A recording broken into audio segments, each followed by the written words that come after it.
Tuhan, Kau selamatkan hidupku. Kaulah harapanku,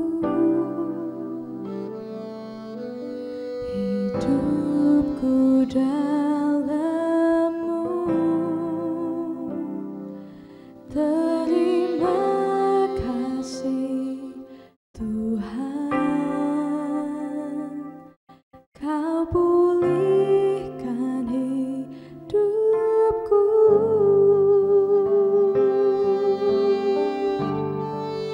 Dengan apa kan ku balas segala kebaikan-Mu? Segenap hatiku menyembah-Mu, Yesus. Ku bersyukur padamu. Dengan apa kan ku balas segala kebaikan-Mu? Segenap hatiku menyembah-Mu, Yesus. Ku bersyukur padamu. Dengan apa kan ku balas segala kebaikan-Mu?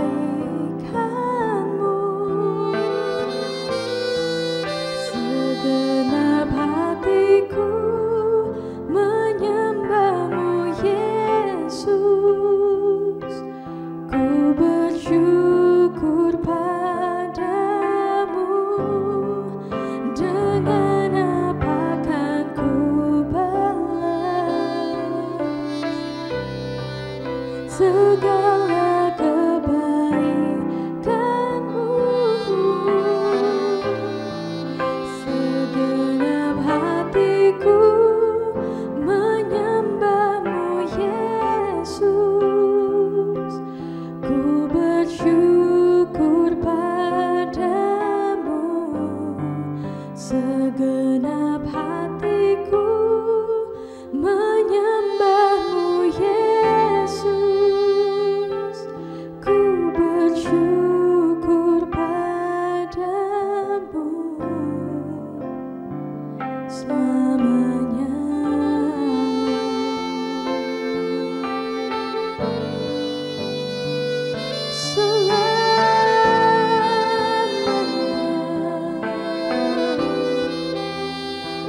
Kami tinggikan Engkau, Tuhan.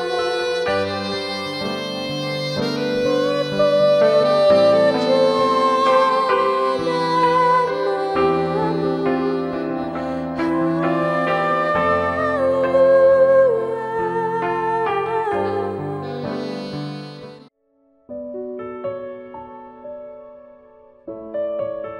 Shalom saudara, jumpa lagi di program Sermon Today hari ini. Dan firman Tuhan hari ini terambil dari Amsal pasal yang keempat ayat yang ke-23. Berkata demikian: jagalah hatimu dengan segala kewaspadaan, karena dari situlah terpancar kehidupan. Saudara, sebelum kita membahas firman Tuhan, saya mau bercerita sedikit bahwa akhir-akhir ini saya sedang punya hobi, yaitu memelihara ikan hias, tepatnya ikan mas koki, saudara. Saudara, kalau saudara lihat ikan di akuarium, indah, enak dipandang. Tapi saudara, sebenarnya kita bukan hanya menjaga ikannya supaya tumbuh dengan baik, sehat, tetap hidup. Tapi ketika kita memelihara ikan di akuarium ataupun di kolam, kita juga harus memelihara air. Kenapa saudara? Karena air inilah yang membuat ikan kita tetap sehat dan hidup. Jadi air yang bersih, sirkulasinya bagus, oksigen dalam airnya bagus, ikannya pasti sehat. Nah, untuk membuat air itu tetap bersih, saudara, ada namanya filter. Jadi filter ini yang bekerja menyaring air supaya air itu tetap bersih, sehingga ikan kita tumbuh sehat, dan menyaring zat-zat yang tidak bagus, racun, supaya tidak masuk ke kolam atau ke akuarium kita.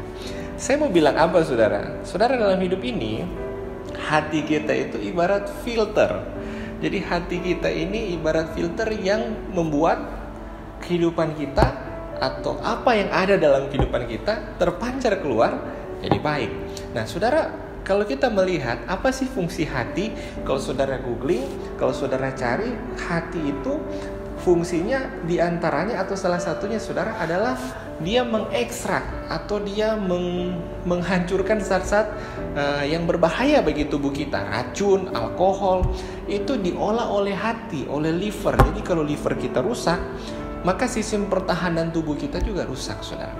Nah, firman Tuhan katakan bahwa kita harus menjaga hati, karena dari hati terpancar kehidupan. Saudara, kadang dalam kehidupan ini kita tidak bisa mengendalikan pikiran orang tentang kita tidak bisa mengendalikan pendapat orang tentang kita tidak bisa mengendalikan sikap orang tentang kita. Kita mengharapkan orang memperlakukan kita dengan baik, tapi seringkali justru berbeda. Seringkali kita disepelekan, ada kata-kata yang mungkin menyakitkan hati. Kita tidak bisa kendalikan mulut orang, perilaku orang. Tapi apa yang bisa kita lakukan adalah mengendalikan hati kita, mengendalikan pikiran kita. Jadi apa yang dari luar kita harus filter supaya jangan sembarang masuk dalam kehidupan kita dan merusak kehidupan kita. Saudara, orang yang hatinya bersih, di sini kita akan belajar, atau hatinya terjaga dengan baik, itu punya cirinya. Ciri yang pertama, saudara, dia punya mata yang kudus, yang bersih. Nah, kenapa saya bilang mata, saudara? Karena begini, saudara pernah dengar istilah dari mata turun ke kantong? Bukan, turun ke hati, saudara. Saudara, Matius 6 ayat 20 bilang begini, mata adalah pelita tubuh. Jika matamu baik, teranglah seluruh tubuhmu. Jadi orang yang mau menjaga hatinya tetap bersih, atau orang yang hatinya bersih, itu punya ciri. Dia punya kehidupan yang baik, yaitu menjaga matanya untuk selalu tetap kudus dan berkenan ke hadapan Tuhan. Saudara, apa yang kita lihat hari-hari ini seringkali itu bisa mempengaruhi atau berpengaruh ke dalam kehidupan kita, ke dalam karakter kita.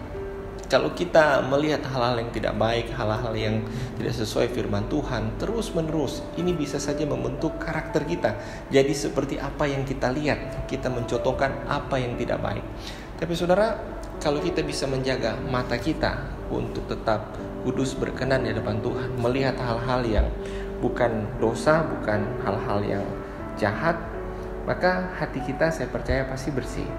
Kemudian yang berikut, saudara, untuk orang punya hati yang bersih, atau ciri orang punya hati yang bersih, dia bukan hanya menjaga matanya, tapi di dalam 2 Timotius pasal yang keempat ayat 3 dan 4 bilang begini, karena akan datang waktunya orang tidak dapat lagi menerima ajaran sehat, tetapi mereka akan mengumpulkan guru-guru menurut kehendaknya. Untuk apa, saudara? Memuaskan keinginan telinganya. Mereka akan memalingkan telinganya dari kebenaran dan membukanya bagi dongeng. Ya, saudara, ini ciri manusia akhir zaman. Jadi orang yang punya hati yang bersih, yang mau menjaga hatinya, bukan hanya sekedar dia menjaga matanya, tapi juga telinganya, di sini dikatakan mau terbuka untuk kebenaran. Jadi saudara, manusia akhir zaman ingin memuaskan keinginan telinga. Ternyata telinga kita punya keinginan.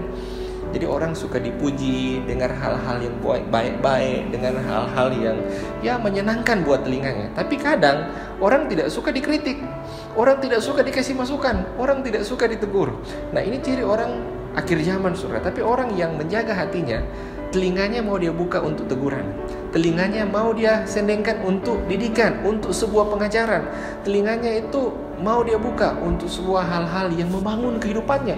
Walau mungkin kadang-kala kita mendengarnya ini sebuah kritikan, ini sebuah saran masukan, tapi orang yang hatinya bersih, dia mau membuka telinganya untuk kebenaran, untuk dididik, untuk ditegur, untuk diajar, supaya kehidupannya bisa jauh lebih baik dan Tuhan dipermuliakan tentunya. Saudara, jadi orang yang hatinya bersih, menjaga hatinya, dia bukan hanya sekedar menjaga mulutnya, menjaga telinganya, tapi juga menjaga matanya. Yang terakhir, saudara, yang sudah saya sebutkan tadi adalah menjaga mulut. Nah, ini di dalam Matius 12 ayat 34-35 bilang begini, karena yang diucapkan mulut meluap dari hati. Orang yang baik mengeluarkan hal-hal yang baik dari perbendaharanya yang baik, dan orang yang jahat mengeluarkan hal yang jahat dari perbendaharaan yang jahat. Jadi yang terakhir, saudara, orang yang menjaga hatinya tetap bersih, dia menjaga mulutnya, dia menjaga perkataannya. Perkataannya itu jadi berkat buat orang lain, perkataannya itu membangun orang lain, perkataannya itu menguatkan orang lain. Bukan justru perkataannya jadi senjata untuk melemahkan orang, perkataannya jadi senjata untuk menjatuhkan orang. Saudara, mari jaga hati kita dengan segala kewaspadaan, karena apa yang ada dalam diri kita akan terpancar keluar lewat perbuatan, lewat sikap, lewat perkataan. Itu mencerminkan apa yang ada dalam hati kita. Tapi sebaliknya, mari juga kita membentengi diri kita supaya hal-hal dari luar yang bersifat negatif, yang membawa kita hidup dalam dosa, tidak masuk ke dalam dan merusak kehidupan kita. Amin untuk firman Tuhan. Mari kita berdoa. Tuhan Yesus, kami bersyukur, kami berterima kasih untuk firman Tuhan hari ini. Biarlah hari ini Tuhan, hati kami selalu terjaga, kehidupan kami selalu kudus, berkenan di depan Tuhan. Karena kami tahu hati ini sumber, bisa jadi hal yang baik, tapi bisa juga terpengaruh untuk jadi jahat. Kami serahkan dalam hatimu, dalam tanganmu hati kami Tuhan, Engkau yang menyelidikinya. Kami serahkan hari ini, berkati setiap jemaatmu. Dalam nama Yesus kami berdoa, haleluya, amin.